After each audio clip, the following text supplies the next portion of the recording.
بسم اللہ الرحمن الرحیم نحمدہ ونصلی علی رسولہ الکریم وبعد۔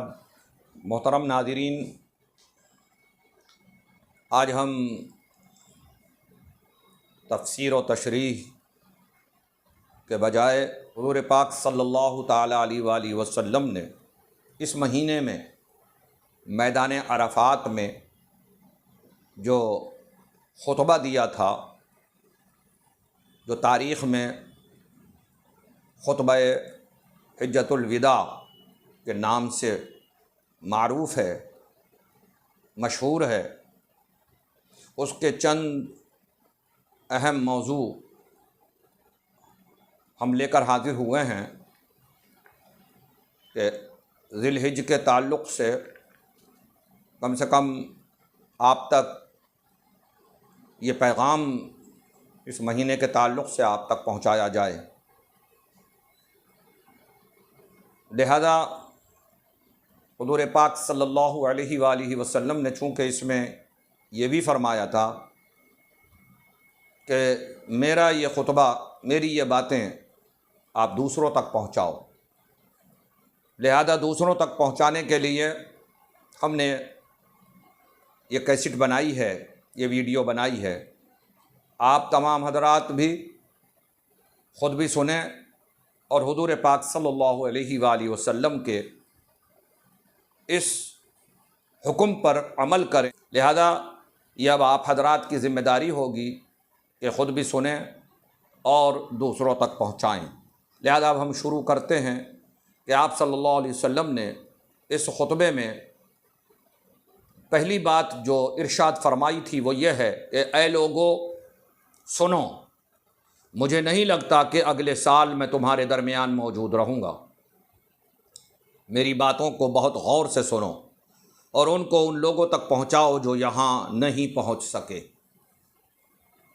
لہذا حضور پاک صلی اللہ علیہ وسلم کی اس بات پر الحمدللہ آج تک عمل ہو رہا ہے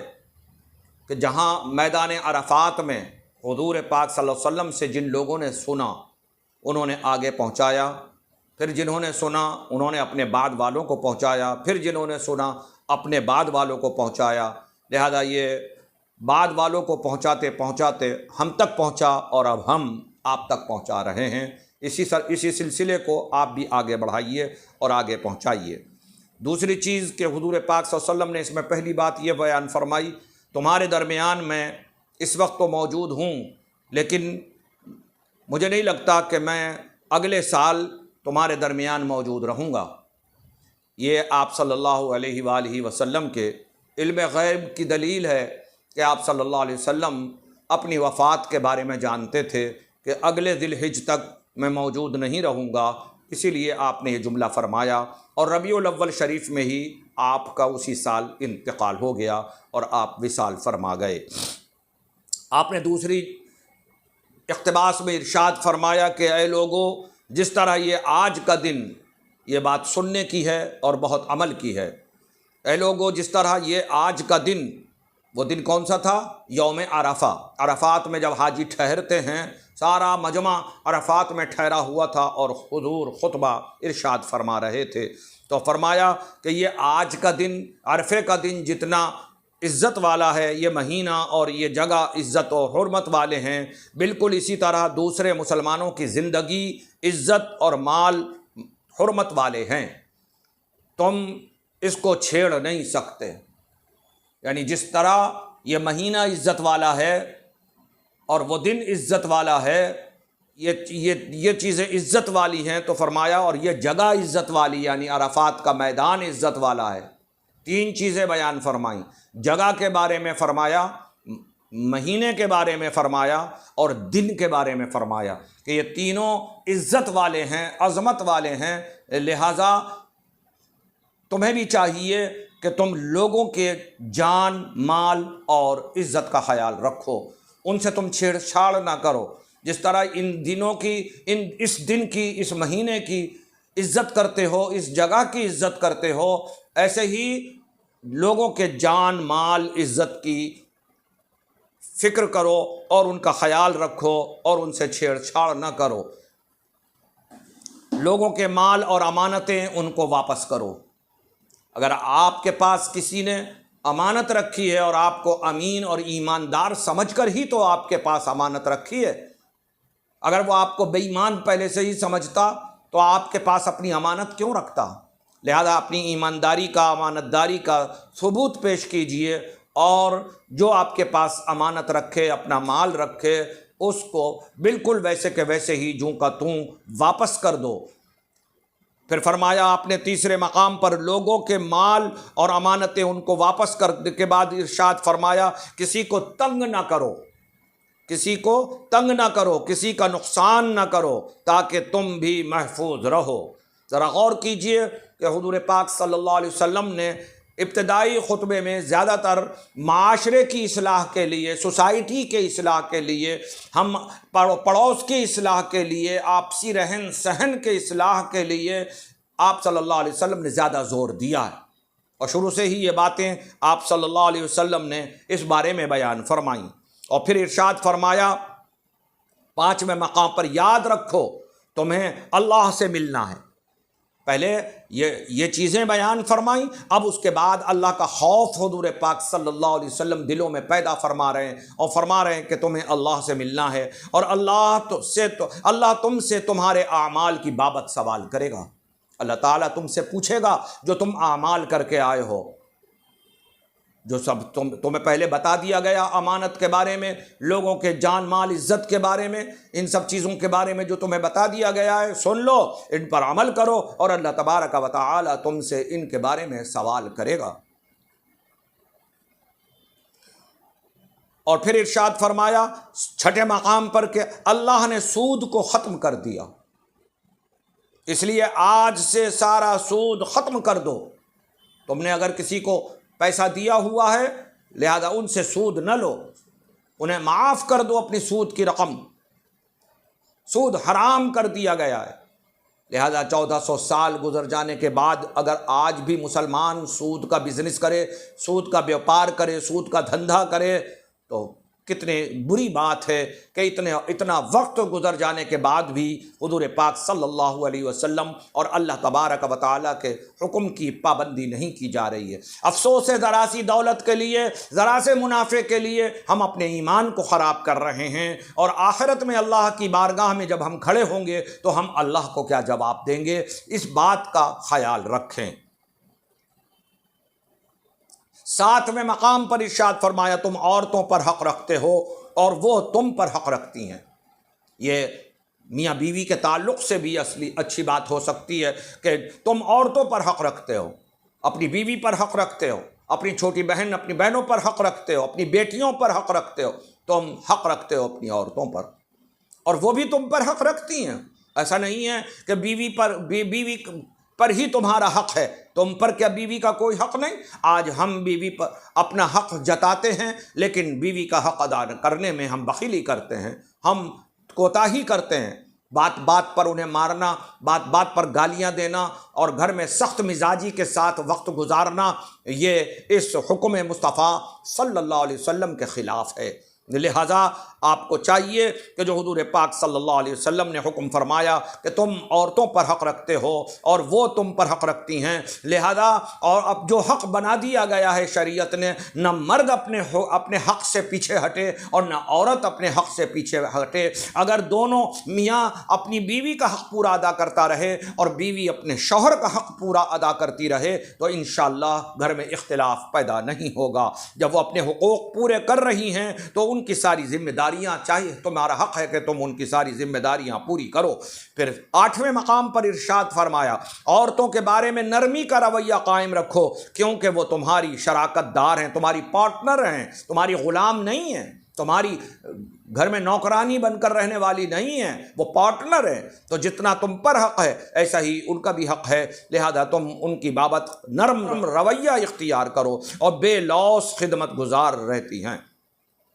کبھی زنا کے قریب بھی مت جانا۔ 9ویں مقام پر زنا کے بارے میں فرمایا، پھر سود جو حرام ہے اس کے بارے میں ممانعت فرمائی، پھر زنا کے بارے میں کہ جب گھر میں بیوی موجود ہے تو پھر ہم کیوں دوسری غیر منکوحہ کے ساتھ بدتمیزی کریں اور اس کو خواہش کی نظر سے دیکھیں اور اس کے ساتھ ہم زنا کریں، تو اس لیے زنا حرام ہے، زنا سے اپنے آپ کو بچاتے رہو۔ 10ویں مقام پر ارشاد فرمایا، اے لوگو میری بات غور سے سنو، صرف اللہ کی عبادت کرو۔ دیکھیے پہلے حقوق العباد بیان کیے گئے ہیں اور پھر اب حقوق اللہ بیان کیا جا رہا، اب عبادت بیان کی جا رہی ہے۔ اللہ کے پیارے رسول صلی اللہ علیہ وسلم نے ہمیں اچھی زندگی جینے کا شعور بخشا۔ ہم بہت سے صرف یہ چاہتے ہیں کہ نماز پڑھ لیں، روزہ رکھ لیں، زکوٰۃ دے دیں، حج کر دیں، ایسے ہی کام کریں تو یہی ہمارے لیے جنت کا راستہ ہے اور ہم چلے سیدھے جنت میں چلے جائیں گے۔ چاہے اپنے بھائی کو گالی دیں، اس کا مال غصب کر لیں، بیوی کے ساتھ بدتمیزی کریں، یا عورتیں اپنے شوہروں کے ساتھ بدتمیزیاں کریں، اور اسی طرح ہم الٹے سیدھے اب رویہ دنیا میں ہم اپنا اختیار کریں اور پھر نماز پڑھ لیں، روزہ رکھ لیں، زکوٰۃ دے دیں، بھئی یہی ہمارے لیے اسلام ہے، یہی ہمارے لیے دین ہے؟ نہیں، حضور پاک صلی اللہ علیہ وسلم نے 10ویں مقام پر جا کر اللہ کی عبادت کا حکم فرمایا ہے۔ ذکر حضور پاک صلی اللہ علیہ وسلم نے اللہ کی عبادت کا 10ویں مقام پر حکم فرمایا۔ پہلے زنا، سود اور ایک دوسرے کے ساتھ بدتمیزی نہ کرنا، امانتیں ادا کرنا وغیرہ، یہ سارے حقوق بیان فرمائے پہلے آقا صلی اللہ علیہ وسلم۔ اس سے دنیا میں ہم امن و امان پیدا ہوتا ہے، اتفاق و اتحاد پیدا ہوتا ہے۔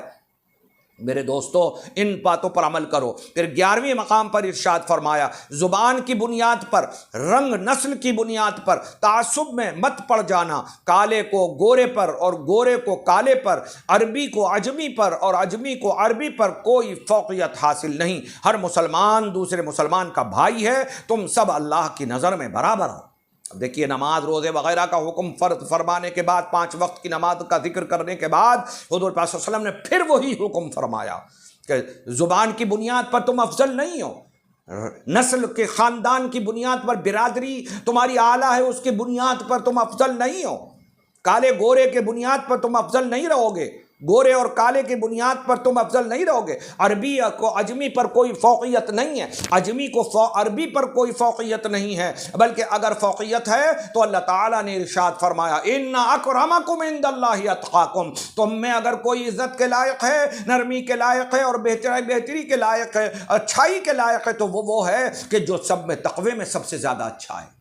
تو میں سب تقوی میں جو سب سے زیادہ اچھا ہے وہ اچھا ہے۔ تم اعلیٰ خاندان میں پیدا ہو گئے تو اچھے ہو گئے، گورے ہو گئے تو اچھے ہو گئے، یا کالے علاقے میں تم کالے ہو گئے تو اچھے ہو گئے، عربی ہو گئے، عرب میں پیدا ہو گئے تو اچھے ہو گئے، نہیں، اچھائی اس بنیاد پر نہیں ہے، فوقیت اور بلندی اس مقام پر نہیں ہے، اس اعتبار سے نہیں، دنیاوی کسی بھی معاملے میں فوقیت نہیں ہے، سب برابر ہیں۔ اگر کوئی اعلیٰ ہے تو وہ ہے جو تقویٰ کی زندگی گزار رہا ہے، حقوق العباد اور حقوق اللہ مکمل اور پورے ادا کر رہا ہے۔ 12ویں مقام پہ حضور نے فرمایا، یاد رکھو تم ایک دن اللہ کے سامنے اپنے اعمال کی جواب دہی کے لیے حاضر ہونا ہے، خبردار رہو میرے بعد گمراہ نہ ہو جانا۔ پھر حضور نے اپنی وفات کا ذکر فرمایا کہ میں جو باتیں بیان کر رہا ہوں میرے بعد تم دوبارہ پھر گمراہ مت ہو جانا، میری باتوں کو چھوڑ نہ دینا، پیٹھ کے پیچھے نہ ڈالنا، تم گمراہ نہ ہو، میں نے جو تمہیں ذکر کیا ہے ان باتوں پر قائم رہنا۔ پھر 13ویں مقام پر ارشاد فرمایا، یاد رکھنا میرے بعد کوئی نبی نہیں آنے والا، یہی اس لیے ارشاد فرمایا نہ کوئی نیا دین لایا جائے گا، میری باتیں اچھی طرح سے سمجھ لو، یہ اس لیے ارشاد فرمایا کہ میں آخری نبی ہوں۔ تم یہ نہ سمجھنا کہ اگر ہم گمراہ ہو گئے، اگر ہم بھٹک گئے تو کوئی اور نبی آ کر ہماری اصلاح کر دے گا، کہ جیسا کہ حضرت ابراہیم علیہ السلام آ گئے تو اگر قوم گمراہ ہو گئی تو حضرت اسماعیل علیہ السلام نے سنبھال لیا، حضرت موسیٰ علیہ السلام نے سنبھال لیا، حضرت ادریس علیہ السلام نے سنبھال لیا، حضرت عیسیٰ علیہ السلام نے سنبھال لیا۔ تو کہا میں وہاں تو ویسا ہوتا چلا گیا ہے کہ اگر قومیں گمراہ ہو گئی ہیں تو اللہ نے پھر نبی بھیج دیا، پھر نبی بھیج دیا، پھر نبی بھیج دیا، لیکن اب تم آخری امت ہو کیونکہ میں آخری نبی ہوں، میرے بعد کوئی دوسرا نبی آنے والا نہیں ہے، اس لیے تم میرے بعد گمراہ نہ ہو جانا، میرے دامن کو مضبوطی سے پکڑے رہو اور میری باتوں پر عمل کرتے رہو تاکہ تم گمراہ نہ ہو۔ پھر آپ نے لاسٹ میں ارشاد فرمایا، سنو تم لوگ جو موجود ہو اس بات کو اگلے لوگوں تک پہنچانا اور وہ پھر اگلے لوگوں تک پہنچائیں، اور یہ ممکن ہے کہ بعد والے میری بات کو پہلے والوں سے زیادہ بہتر سمجھیں اور اس پر عمل کریں۔ الحمدللہ اگر آج میں نے جو ذکر کیا ہے اگر آپ اس پر عمل کر لیں تو حضور پاک صلی اللہ علیہ وسلم کے اس قول پر عمل ہو جائے گا کہ ہو سکتا ہے تم جو سن رہے ہو ڈائریکٹ مجھ سے سن رہے ہو اور تم لوگوں سے ذکر کرو تو ہو سکتا ہے وہ بعد والے جن کو تم بیان کر رہے ہو یا وہ ان کو اور آگے والوں کو بیان کر رہے ہیں وہ تم سے زیادہ ہی میری ان باتوں پر عمل کریں۔ تو اچھا بن کے دکھاؤ تاکہ حضور کے اس صلی اللہ علیہ وسلم کے اس جملے پر ہمارا سب کا ایمان ہو جائے اور یقین ہو جائے اور عمل ہو جائے۔ میرے دوستوں بزرگوں پھر ارشاد فرمایا میں تمہارے لیے دو چیزیں چھوڑ کے جا رہا ہوں، ایک قرآن کریم اور ایک میری سنت، اگر تم نے ان کی پیروی کی تو کبھی گمراہ نہیں ہوگے۔ اور پھر آسمان کی طرف چہرہ اٹھایا اور فرمایا کہا کہ اے اللہ گواہ رہنا، رب العالمین گواہ رہنا، میں نے تیرا پیغام تیرے لوگوں تک پہنچا دیا۔ اللہ اکبر۔ اور یہ میرے آقا صلی اللہ علیہ وسلم نے خطبہ دیا اور یہ بیان جو میں نے آپ حضرات تک پہنچایا یہ حضور صلی اللہ علیہ وآلہ وسلم کا خاص بیان ہے۔ اس کی قدر کیجئے، اس کی اہمیت کو سمجھیے اور اس میں اترنے کی کوشش کیجئے، سمجھنے کی کوشش کیجئے اور پھر عمل کرنے کی کوشش کیجئے۔ تو اسی طرح جس طرح میرے سرکار صلی اللہ علیہ وسلم نے فرمایا کہ اے اللہ میں نے تیرا پیغام لوگوں تک پہنچا دیا، اسی طرح میں بھی اپنے اللہ سے عرض کرتا ہوں کہ پروردگار میں نے تیرا پیغام لوگوں تک پہنچا دیا۔ آپ لوگ گواہ رہیں، جنہوں نے جو سنیں گے سب گواہ ہونا کہ میں نے اللہ کے رسول کا پیغام اور اللہ کا پیغام آپ تک پہنچا دیا۔ اب آپ پر لازم ہے کہ خود بھی عمل کریں اور پھر لوگوں تک پہنچائیں تاکہ اسی طرح یہ خطبہ مصطفیٰ صلی اللہ علیہ وسلم قیامت تک لوگوں تک چلتا رہے۔ اللہ تعالی ہم سب کو عمل کی توفیق عطا فرمائے اور لوگوں تک دوسروں تک پہنچانے کی توفیق عطا فرمائے، آمین۔ وآخر دعوانا ان الحمد للہ رب العالمین۔ السلام علیکم ورحمۃ اللہ وبرکاتہ۔